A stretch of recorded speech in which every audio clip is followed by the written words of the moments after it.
Vous ne serez pas puni pour votre colère, vous serez puni par votre colère, a dit Bouddha. As-tu déjà eu du mal à contrôler tes émotions, te sentant submergé par la colère, l'anxiété ou la tristesse? Dans l'histoire d'aujourd'hui, tu découvriras les enseignements profonds d'un maître zen sur la maîtrise de tes émotions et la recherche de la paix intérieure. Imagine pouvoir naviguer à travers les défis de la vie avec grâce et résilience, transformant les émotions négatives en source de force et de compassion. Reste avec nous jusqu'à la fin pour apprendre des techniques pratiques qui peuvent t'aider à contrôler tes émotions et à mener une vie sereine et équilibrée. Tu découvriras une sagesse intemporelle qui peut te guider vers la croissance personnelle et la maîtrise émotionnelle. Il était une fois, dans un village paisible, entouré de collines verdoyantes et de paysages sereins, un sage vénéré nommé Rishi. Il était connu dans tout le pays non seulement pour sa sagesse, mais aussi pour sa capacité remarquable à guider les gens dans le contrôle de leurs émotions. Le chemin de Rishi vers la maîtrise émotionnelle a commencé quand il était encore un jeune garçon. Il avait toujours été très sensible, souvent submergé par ses propres émotions. En grandissant dans le village, il a été témoin du désastre que des émotions incontrôlées pouvaient causer dans la vie des gens. Il a vu des amis et de la famille déchirés par la colère, la jalousie et la tristesse. Cela a éveillé en lui un fort désir de comprendre la nature des émotions et d'aider les autres à les contrôler. Un jour, alors que Rishi était assis sous un majestueux arbre bodhi, il observait le flot d'une rivière proche. La surface calme de la rivière reflétait la paix qu'il cherchait en lui-même. Il réalisa que, tout comme la rivière, les émotions venaient et s'en allaient. Elles étaient impermanentes et toujours changeantes. Cette réalisation est devenue la pierre angulaire de sa quête tout au long de sa vie. Rishi entreprit un voyage pour chercher des conseils auprès d'un sage renommé nommé Ananda, qui vivait dans les hautes montagnes. Ananda était connu pour sa compréhension profonde de l'esprit humain et des émotions. Quand Rishi arriva à l'ermitage d'Ananda, il trouva le sage en profonde méditation, ses yeux reflétant la sérénité d'un lac tranquille. Avec beaucoup de respect, Rishi s'approcha d'Ananda et partagea son désir ardent d'apprendre l'art de contrôler les émotions. Ananda l'accueillit avec un sourire chaleureux et le prit sous son aile. Pendant des années, Rishi suivit un entraînement rigoureux, étudiant des écritures anciennes et pratiquant la méditation avec diligence. Sous l'enseignement d'Ananda, Rishi apprit à observer ses émotions sans jugement. Il découvrit le pouvoir de la pleine conscience qui lui permit de témoigner le jeu des émotions en lui. Lentement mais sûrement, il gagna le contrôle sur les mers mouvementées de ses sentiments. Un jour, après des années de pratique intensive, Rishi s'approcha d'Ananda et dit « Maître, j'ai appris à observer mes émotions, mais j'ai encore du mal à les contrôler dans le feu de l'action. Comment puis-je vraiment maîtriser l'art de contrôler les émotions ?» Ananda plongea son regard dans les yeux de Rishi, sa voix remplie de compassion, et dit « Cher disciple, la véritable maîtrise ne se limite pas à observer les émotions, mais à comprendre leurs origines et à canaliser leur énergie. Les émotions sont comme des chevaux sauvages. Pour les contrôler, tu dois d'abord te lier d'amitié avec elles, pas les réprimer. » Rishi absorba ces mots et réalisa qu'il devait plonger plus profondément dans les racines de ses émotions. Il commença à explorer les déclencheurs et les schémas qui l'amenaient à réagir émotionnellement. Par la contemplation et l'introspection, il démêla l'enchevêtrement de ses sentiments. Alors que Rishi poursuivait sa pratique, il apprit l'importance d'observer ses émotions sans jugement. Il réalisa que juger ses émotions ne faisait qu'intensifier leur force. En observant ses émotions avec mindfulness, il pouvait comprendre leur nature éphémère et les laisser passer sans se laisser emporter. Cette observation non jugeante devint une partie cruciale de sa maîtrise émotionnelle. Rishi pratiquait à s'asseoir tranquillement sous l'arbre Bodhi, regardant ses pensées et émotions surgir et disparaître comme des nuages dans le ciel. Il comprit que les émotions, qu'elles soient agréables ou désagréables, étaient temporaires et toujours changeantes. Cette prise de conscience lui donna la force de rester calme et centré, même face à des émotions intenses. Ananda encouragea Rishi à explorer plus en profondeur les origines de ses émotions. Il expliqua que les émotions naissent souvent de besoins non comblés, de désirs et d'expériences passées. En comprenant ces racines, Rishi pouvait atteindre une meilleure compréhension des raisons pour lesquelles certaines émotions surgissaient et comment les aborder de manière constructive. Rishi commença à tenir un journal, notant ses déclencheurs émotionnels et ses schémas. Il réfléchit sur des expériences passées qui avaient façonné ses réponses émotionnelles. Grâce à ce processus, il découvrit des peurs cachées, des conflits non résolus et des besoins non satisfaits qui alimentaient ses réactions émotionnelles. Cette compréhension lui permit d'aborder ses émotions avec plus de clarté et de compassion. Ananda enseigna également à Rishi l'importance de la bienveillance envers soi-même. Il expliqua que se traiter avec gentillesse et compréhension est essentiel pour la guérison émotionnelle. L'autocritique et les jugements sévères ne faisaient de qu'attiser des émotions négatives, tandis que la bienveillance envers soi favorisait l'acceptation et la croissance. Rishi commença à pratiquer la bienveillance envers lui-même, se traitant avec la même gentillesse et compréhension qu'il offrait aux autres. Il apprit à se pardonner pour ses erreurs et ses défauts, réalisant qu'il était humain et imparfait. Cette pratique de la bienveillance envers soi devint un outil puissant dans sa boîte à outils émotionnelle, l'aidant à naviguer à travers des émotions difficiles avec grâce et résilience. Rishi apprit aussi l'art de transformer les émotions négatives en actions positives. Ananda expliqua que les émotions portent une énergie précieuse qui peut être utilisée à des fins constructives. Au lieu de laisser la colère se transformer en conflit, Rishi apprit à la canaliser en motivation pour le changement. Plutôt que de laisser la tristesse le paralyser, il la transforma en une source d'empathie et de compassion. Grâce à la méditation et à l'introspection, Rishi découvrit que les émotions négatives contenaient souvent des messages précieux sur des besoins non satisfaits et des limites. En écoutant ces messages et en abordant leurs causes profondes, il pouvait transformer son énergie émotionnelle en actions positives et constructives. Cette approche l'aida non seulement à contrôler ses émotions, mais également à créer des changements positifs dans sa vie et celle des autres.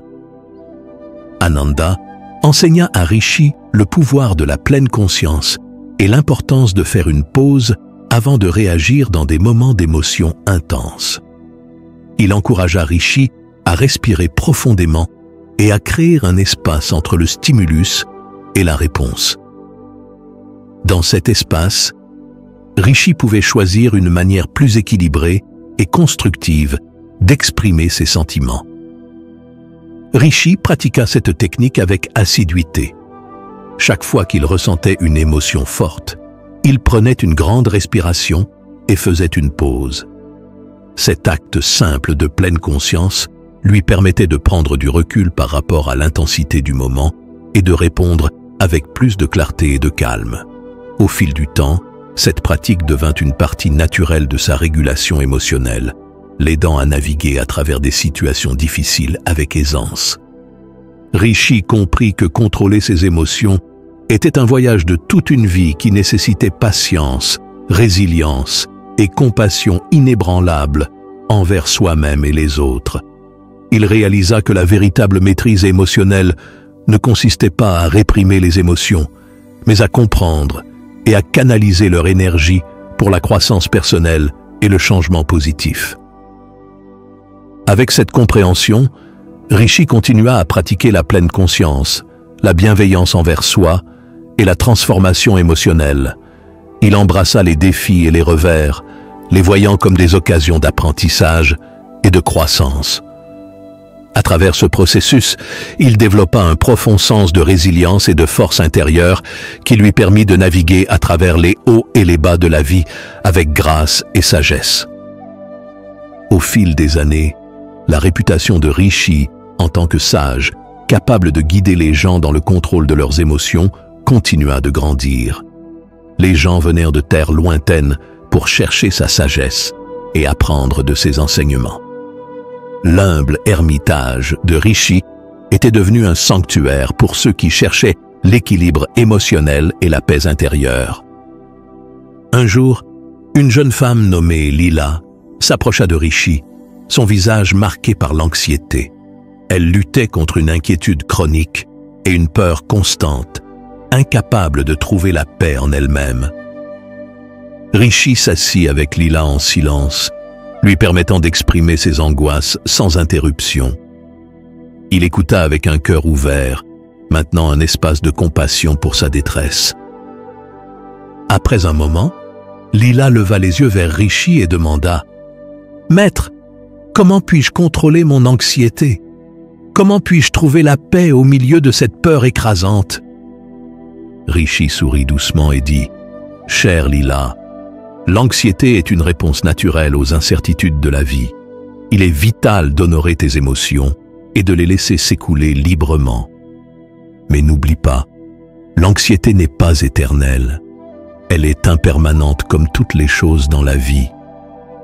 En vivant pleinement et en embrassant tes peurs, tu pourras trouver la force de les contrôler et découvrir la paix intérieure. » Avec le temps, Lila commença à pratiquer l'art de contrôler ses émotions. Elle apprit à accepter son anxiété sans résistance, la reconnaissant comme une partie de son paysage émotionnel. Peu à peu, elle trouva du réconfort dans l'impermanence de ses émotions, réalisant qu'elles viendraient et s'en iraient, comme des nuages passant dans le ciel. Alors que les années passaient, Rishi a continué à être une lumière pour ceux qui cherchaient à contrôler leurs émotions. Son humble ermitage est resté un lieu de réconfort et de transformation pour des milliers de personnes. Chaque individu qui sortait de son ermitage était armé de la sagesse nécessaire pour naviguer dans le terrain complexe de ses émotions. La vie de Rishi était devenue un témoignage du pouvoir transformateur de la compréhension et du contrôle de ses émotions. Un jour, un homme nommé Arjun est arrivé à l'ermitage. Il avait entendu parler de la capacité incroyable de Rishi à aider les gens à gérer leurs émotions et avait fait un long voyage pour demander son aide. Arjun était consumé par la colère, ce qui lui a causé des problèmes dans sa vie personnelle et professionnelle. Rishi a accueilli Arjun avec un sourire chaleureux et l'a invité à s'asseoir. Le visage d'Arjun était marqué par la frustration et le ressentiment. Il aspirait à un moyen de contrôler sa colère et de trouver la paix intérieure. Rishi, avec une profonde empathie, a commencé à guider Arjun dans l'art de contrôler ses émotions. Il a expliqué que la colère, comme toute émotion, était un messager.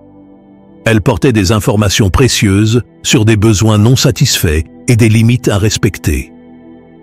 En écoutant sa colère et en comprenant sa source, Arjun pouvait apprendre à la maîtriser. Rishi a enseigné à Arjun le pouvoir de la pleine conscience et comment faire une pause avant de réagir dans l'hit du moment.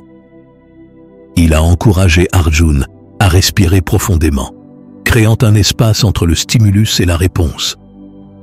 Dans cet espace, Arjun pouvait choisir une façon plus équilibrée et constructive d'exprimer ses sentiments.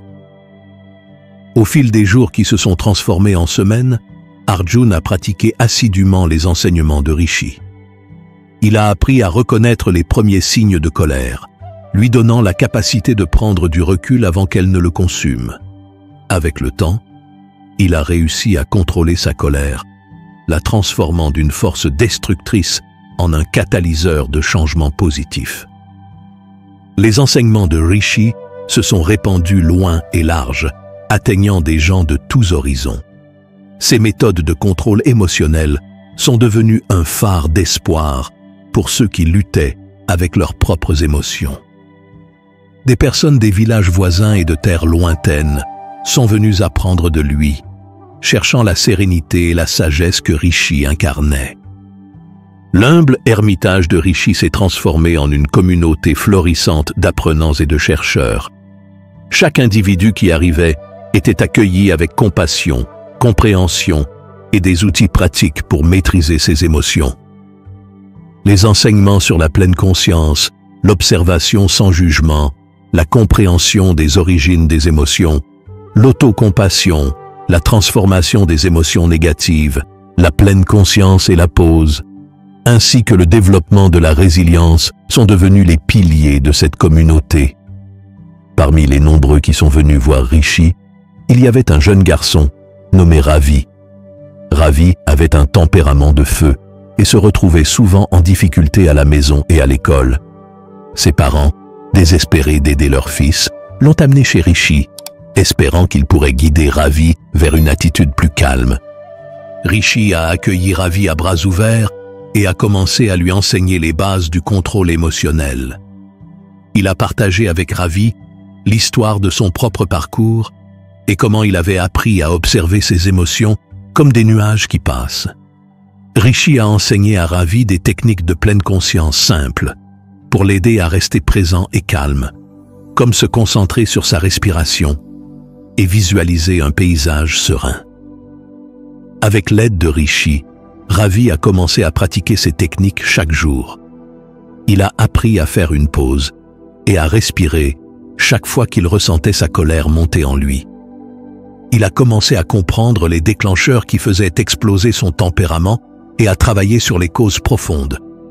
Petit à petit, le tempérament de Ravi a commencé à changer. Il est devenu plus patient, compréhensif et en contrôle de ses émotions. Au fil des années, les enseignements de Rishi ont continué à inspirer et à transformer d'innombrables vies. Son humble ermitage est resté un sanctuaire pour ceux qui cherchaient l'équilibre émotionnel et la paix intérieure. Chaque personne qui sortait de son ermitage emportait avec elle la sagesse et les outils nécessaires pour naviguer dans les complexités de ses émotions. La vie de Rishi est devenue un témoignage du pouvoir transformateur, de la compréhension et du contrôle de ses émotions.